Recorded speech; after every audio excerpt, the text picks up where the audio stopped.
The Enchantments is one of the most iconic trails in the western United States.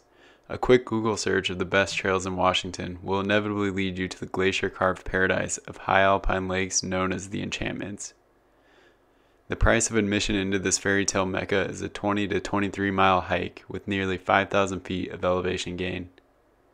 In this video, we will give you an overview of the trail, provide tips and tricks, and give our thoughts on conquering this unique challenge in one day. The most common itinerary is to park your car at Snow Lake Trailhead and take a shuttle to COLCHUCK Trailhead.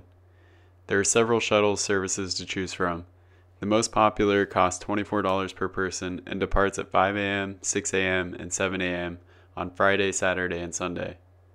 Be sure to reserve a seat far in advance as it can be booked out several weeks. There are other options for private shuttles that will cost more but may have more availability.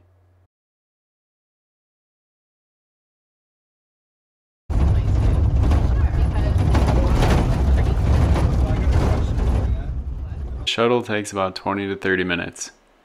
It's owned and operated by locals from Leavenworth, Washington. The owners are knowledgeable and friendly, and we highly recommend their service. We'll put a link down in the description for their website. At the trailhead, you'll fill out a registration form for day use. No permit is required for through hiking, and if you want to camp, you'll need to be one of the lucky few that wins the lottery system. Alright, so the shuttle just dropped us off at COLCHUCK Lake Trailhead, and now we're starting the trail.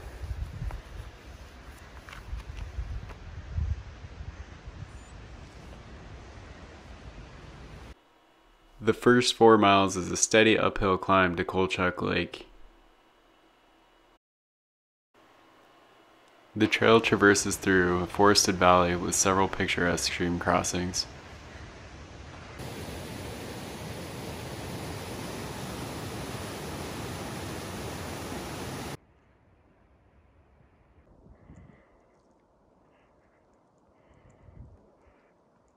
Alright, so it's about mile 4, 2,600 vertical feet. It's a nice trail through the forest.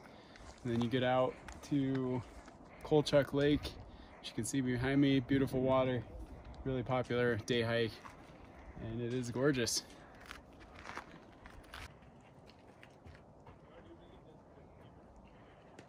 So mile 5, you work your way around the lake. There's some rock scrambling. And then we're getting up to AASGARD Pass, pretty sure. Which we'll climb up and over that.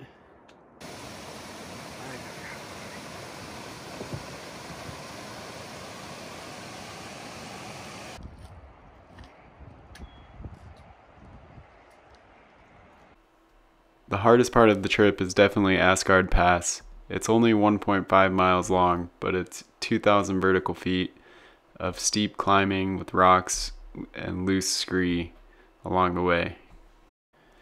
In general, you want to stick to the left of the pass, as the right there's some snowfields and steep waterfalls that should be avoided. There are lots of cairns, so just try your best to follow them on your way up.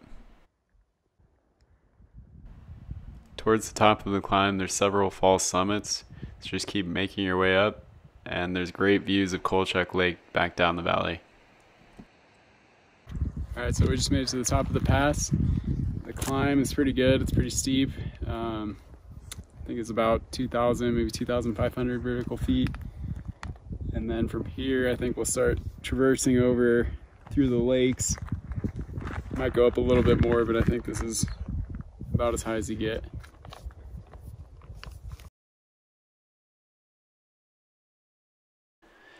At this point, most of the climbing is done, and this is the start of the core enchantments, which is the highlight of the trip.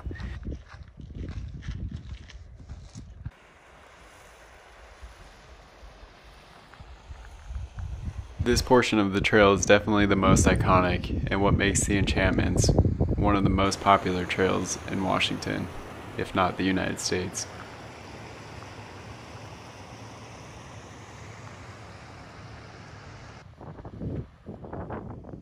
The trail makes its way through high alpine lakes for 3 to 4 miles with breathtaking scenery all around.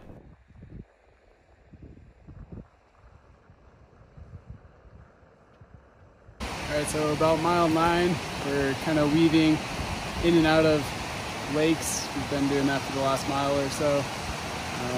And up here we're going to go, this is Inspiration Lake, and we're going to cut in between Inspiration Lake and Enchantment Lakes. And then we've got another couple miles of weaving through high alpine lakes, and then we'll start working our way back down. Not only is it a popular area for hikers, but it's also a popular area for mountain goats, so you'll often have to share the trail.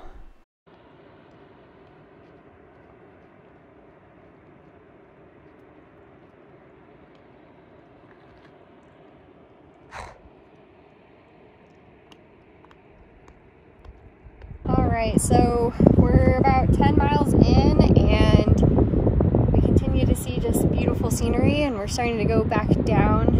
We're towards the end of our pass through the lakes. We got snow lakes down here, and we're gonna kind of hug this bottom one to the right and then kind of cross through, and then we'll continue to descend back to the parking lot, which is the Snow Lake Trailhead. From here, the trail starts to descend rapidly and passes by 2 more lakes, Snow Lake and Not a Lake. The trail is still pretty technically challenging with lots of roots and rocks, so it makes it difficult to go fast. After Not a Lake, there's still about 6 miles left, and it drops about 4,000 vertical feet. The total trip took us about 7.5 hours, but that was moving pretty quick and running most of the portions that weren't too technically challenging. So definitely plan to be out there at least 8 to 12 hours, depending on the pace that you choose to go at. So would we recommend attempting this trail in one day? If you decide to attempt it, you definitely want to know your physical capabilities, as it is a very challenging endeavor. You should also be competent in navigation and route finding. The most physically challenging aspect is definitely the climbing and elevation gain. However, even the downhill portions are difficult due to the rocky and technical aspects. So plan on going slower than your normal hiking pace.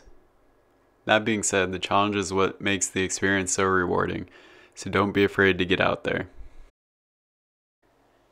We are constantly searching out and reviewing some of the most popular and challenging trails, as well as providing gear reviews and tips and tricks. So if you'd like to see more videos like this, please like and subscribe, it really helps. And as always, thanks for watching.